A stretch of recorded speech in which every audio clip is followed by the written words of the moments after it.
Metroid Prime Remastered is a stunning update to one of the most important games of all time.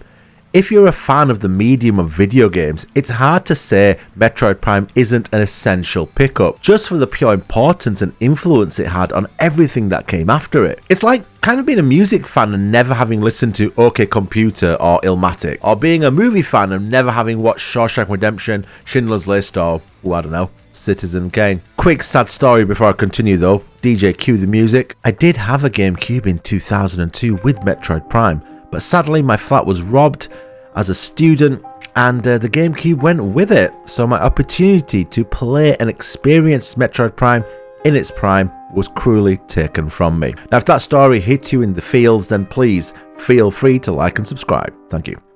Okay, back to the review. The gameplay remains just as immersive and challenging as it was back in 2002, and the new visuals truly breathe life into a world that is the superstar of the whole experience. Though it does show its age in certain stretches, it's impossible to argue that Metroid Prime's fingerprints are not all over every modern day great video game. DNA of Prime can be seen everywhere you look now, whether it be in open world games, FPS games, or just world building. Released over 20 years ago, playing the remastered shadow dropped version of the game really brings home just how ahead of its time Metroid Prime really was. Widely regarded as the Citizen Kane of gaming, the remastered does justice to the greatness of the original. It's no surprise that it transcends generations of technologies and new consoles. Rather like watching a classic movie from the 50s, you do have to suspend your modern sensibilities to truly appreciate the greatness of something from the past. Citizen Kane was important for its innovative lighting, its focused methods of its cinematographer Greg Tolan, and the dramatic editing style it incorporated. Rather like Citizen Kane, Metroid Prime is a genre bender, and it really must have been an absolute mind bender back in 2002. Where Kane had innovative lighting and cinematography, Prime has genius level design that still shines bright now, map design that's an ingenious blend of genres, and world building that builds a story without a word being spoken. I'm sure it will come as no massive surprise to people that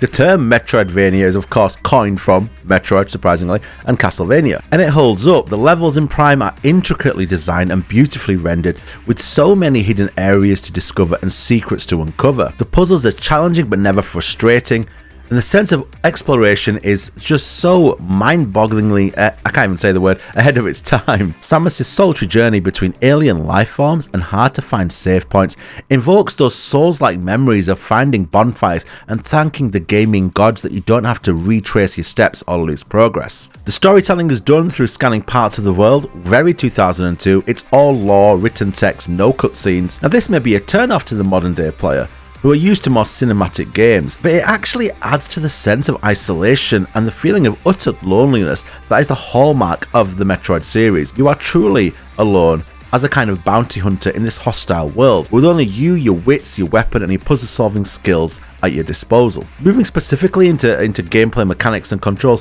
Prime has a very strong lock-on, which almost negates the need to do any aiming yourself. The result of which has really left some players to argue that Metroid Prime isn't even a shooter, it's more of a puzzle and platformer with FPS elements. And to be totally honest, after having played through the game, it's hard to argue that take. Now I did say previously that some elements or some stretches of the game show their age, and definitely the combat is one of those areas. It does feel a touch monotonous at times after you retrace the same hallway for the 20th time to have the exact same enemies respawn for the 20th time. The backtracking aspect of the game does take some getting used to. You could argue that that's the whole point of Metroidvania games, but it just feels more built into the core loop of the game here, and I don't think the respawning enemies help. This tied into the very hands-off nature of direction for the player can lead to some frustration. I'm a type of player who does like a little bit of guidance at times, so if you're a more hands-off type of player who doesn't like any hand-holding at all, you'll be right at home here. Even some of the basic puzzle design is constantly repeated, such as powering up multiple doors to open one big door, or just clearing rooms of enemies to open another door. But as I said, you do need to have those 2002 goggles on to really look past these little wrinkles. The immersion in Metroid Prime is subtle but powerful. In the absence of more traditional modern storytelling vehicles, you see flashes of Samus's eyes or hear her muffled voice in pain when taking damage. Some will argue that the emptiness feels outdated and from a bygone era. Others will say the solitary nature of the game echoes the nature of the challenge ahead, Samus versus the planet, helped along by honestly one of the greatest soundtracks of all time.